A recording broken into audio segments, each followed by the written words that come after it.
Hi, this is Margot from Wetlandia, and I'm here with Kat, and we're going to talk about how to adjust and how to have a fulfilling, rich, exciting sex life while living in a camper, crossing the country in an RV, or camping in different campsites and living some sort of exciting, outdoors friendly lifestyle. Yes. So, would you like to tell us who you are? And Yeah. I'm Kat Nantz, and you can find me on Facebook at Kat Nantz. You can just search my name, Kat Nantz, Sexual Empowerment Coach. And I work out of Guelph, Ontario, so I do one-on-one coaching and workshops and things like that.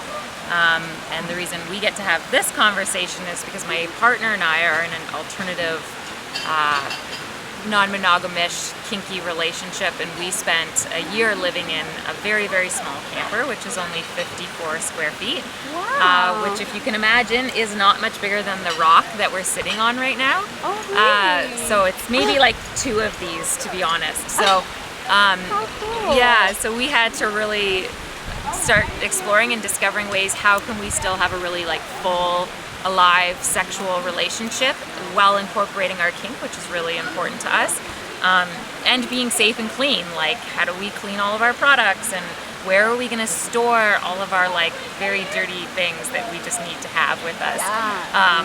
What are we not willing to sacrifice? So yeah, that was fun, and it was something that just sort of like happened in our life. So we definitely, yeah, we can have that conversation. Yeah, that's so inspiring, and I have so many questions. I want to start with safety. How do you keep yourselves healthy? You said clean. What about STI testing? You're not in your hometown. You're even in a different country. From what I got, you were traveling in the U.S. for 6 months. So you don't have health insurance here. You don't have your records. So how did you navigate that part of your relationship? That's great. 2 points as well, actually, is that you can only be outside of Canada for so long before you would even like lose your coverage. So that's something to consider as well. Like, we wouldn't want to go home and lose our coverage, and you have to reapply and things like that. So to even being careful when you're traveling, like, those things are important for a lot of reasons, but also keep our bodies safe. So actually, like, a very new thing is my lab box, which is so great. Yeah, I know. Tell us a little bit about it. I'm actually really, really pumped about that. I think that's a really great business model. There's a lot of people who are like me, or maybe yourself, or other like sexual educators, or just like sex positive people who are traveling and they don't have access to being able to keep themselves safe, to test themselves in another country. And so, like, I, as a Canadian, can come here and use a lab box test and get myself tested, and I can ship it while I'm here and get my results online, which is just like, that's wild. I don't even have to have a home address. I don't even have to live in the country. And then it's just like within days, I know, like, am I cleared for this? Am I cleared for this? Am I not for this? Great, let's have that conversation. That's awesome. Yeah, so you don't have to know a local doctor or clinic. You don't have to set up appointments, because with doctors in especially bigger cities, they're booked a month in advance. Right. So you can't even schedule anything, because you might just only be spending a couple of days at a particular place. Right. So, yeah, that's right. And like, especially when you're moving that often, and we were never in a place really long enough to have access to that, and we just don't have access to that. We're not from this country, and we don't have any sort of rights here. Yeah, you have to pay out of pocket. You have to pay out of pocket, and it's like, well, why do that when I could go get it for free in Canada? Yeah. So things like that. So that's a very new project, and it's very accessible, and I'm really excited about that. It's something I didn't have while I was traveling before. And it's not just like going traveling for a couple of weeks, which is still also really great to have access to that. If it's like, I need my results within like a few days because I have something set up with somebody.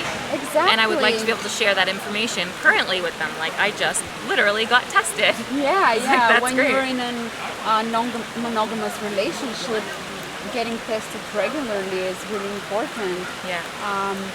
So from what I got, my lab box is something one orders on Amazon, arrives with Prime, very fast delivery, very discreet. Yes. You do your tests yourself, like it comes the whole kit, and even comes with a Comes with a priority bag. I Yeah, know. and you just ship it. Yeah, it's handled. Like literally, all you have to do is order it, and then swab. There's a swab test and a urine test, and then you just mark down on the sheet like what you're hoping to be tested for, and then like you send it off, and within like 2 days you get your results online. So you have to set up an online account, which takes minutes, right? It's nothing.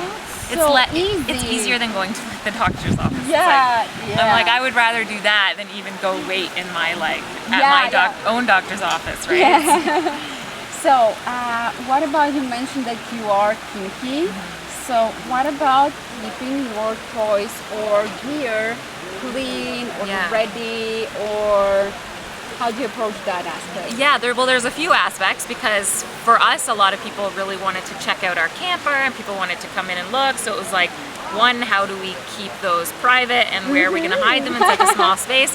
So it was really like we sacrificed having, say, more clothes so that we could bring our kink box and like bring all of our toys and things like that. And my favorite toy is the Hitachi. Like that is just, I can relate. yes, that is my go-to, and I have to be honest, I pretty much do not use anything else, because I'm like, I just compare it. It just ends up being not Hitachi Not for me. Hitachi. So yeah. so for that specific reason, my partner literally got like solar set up our camper so that we have a solar panel and a battery, which is only a couple $100s to do, and it's very straightforward. Anybody can set up solar panel while you're traveling.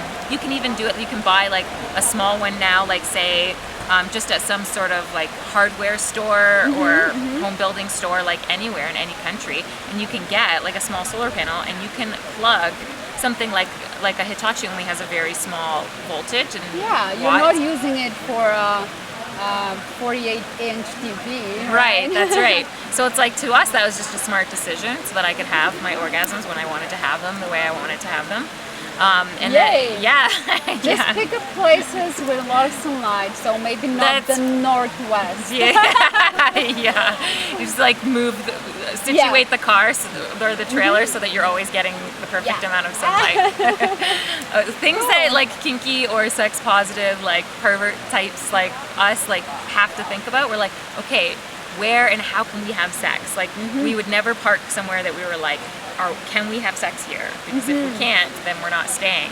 And we had some weird experiences. Like we were going through Kentucky, and we pulled over into some like side of the road and started having great hot sex, literally hot sex. And we got out of our camper dripping, and we look over, and there's like 10 men just standing along the fence, and they'd been watching like the trailer go back and forth. So like part of it's like what is your comfort zone in expressing your sexuality while you're because when you're traveling, you're quite public, like you're quite vulnerable, right? You don't have a lot of privacy and a lot of space.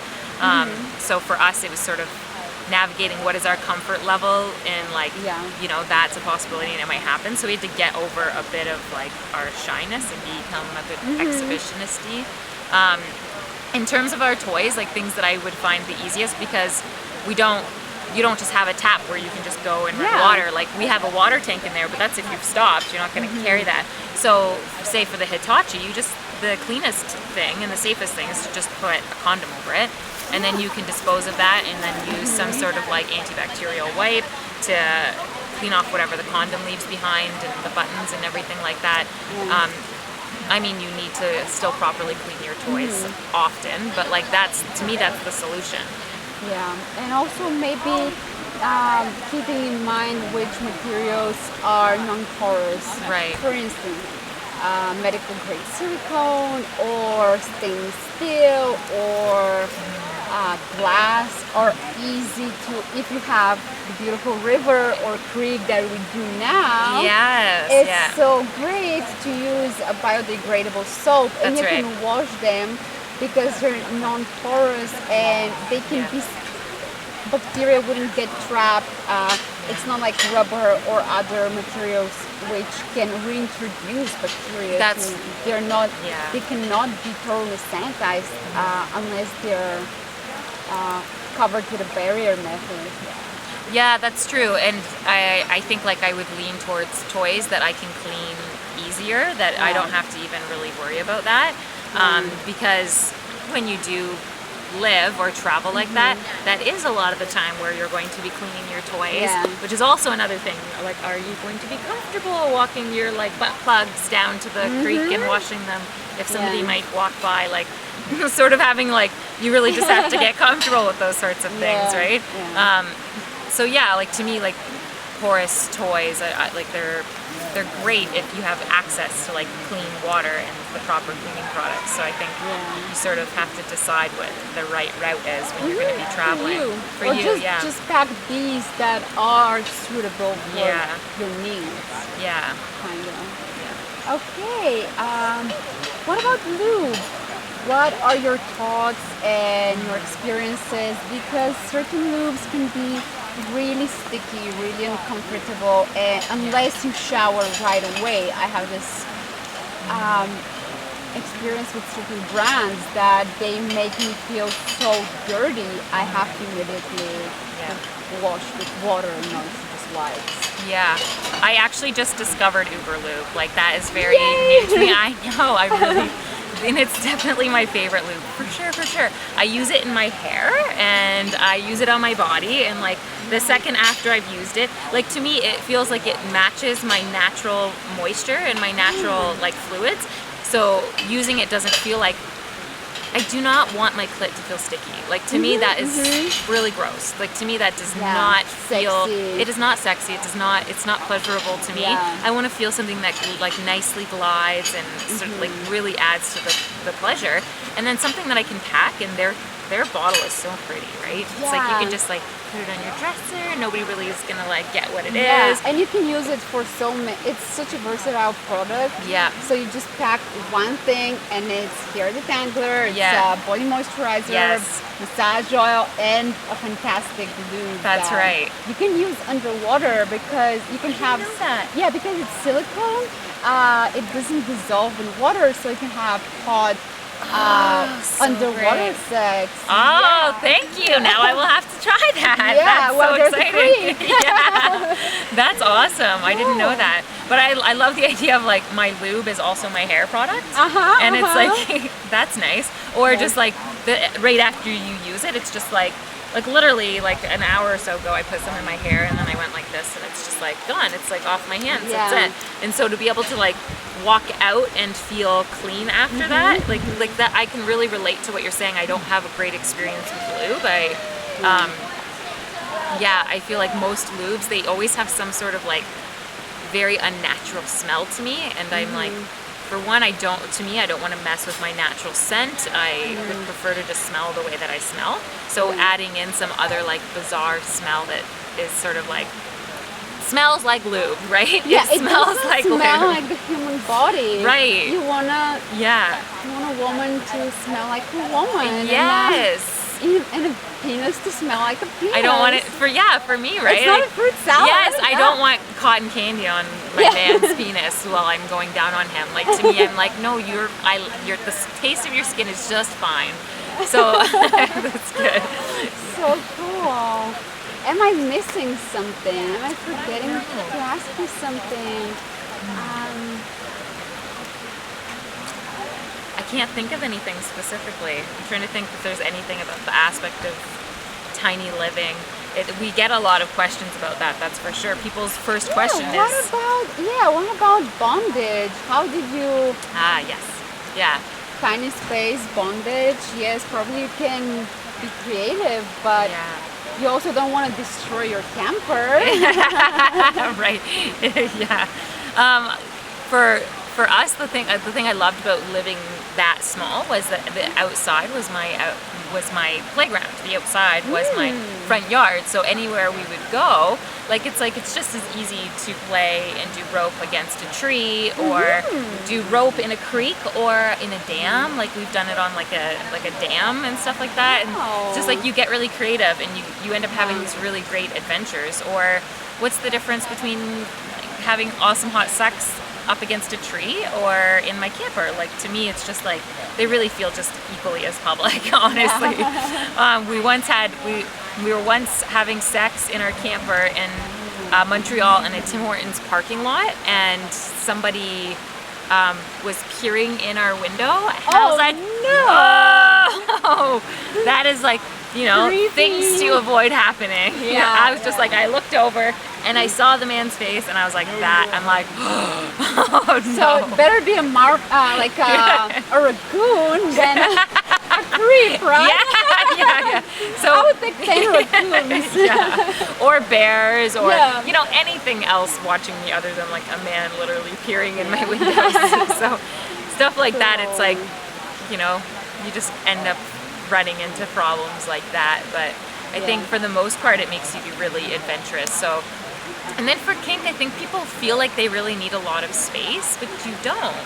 If you're like to me, it didn't impact me that we were in such a small space. We just so say instead of me standing doing rope, like I would lay on the bed, or I would sit on my knees on the bed. So it would just be sort of like figuring out how we can sit and things like that.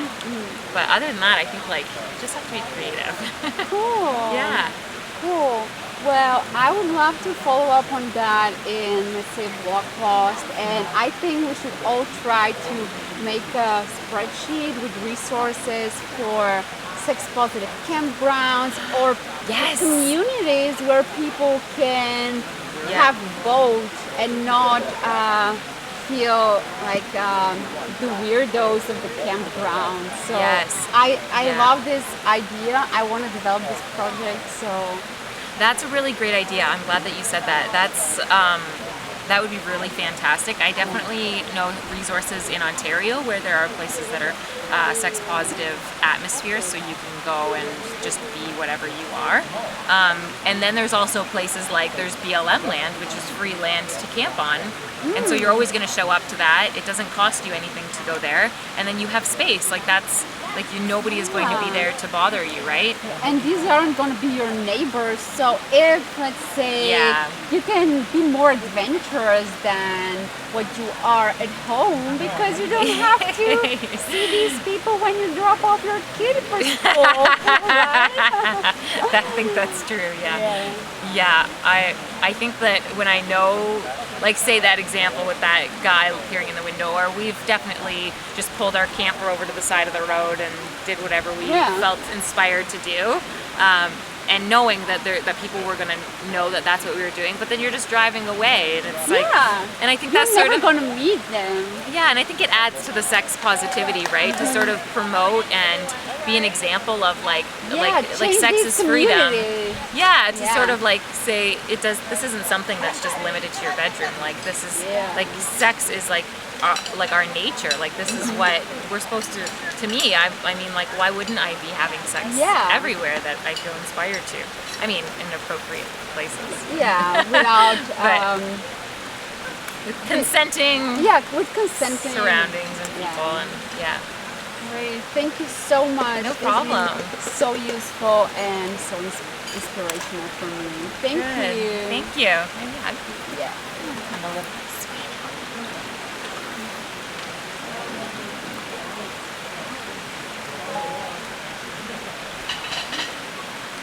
Feel that lube in my hair? She just said, feel that lube in my hair. You don't, because it doesn't feel like lube. Exactly. That's awesome. Thank you. Yeah, no problem.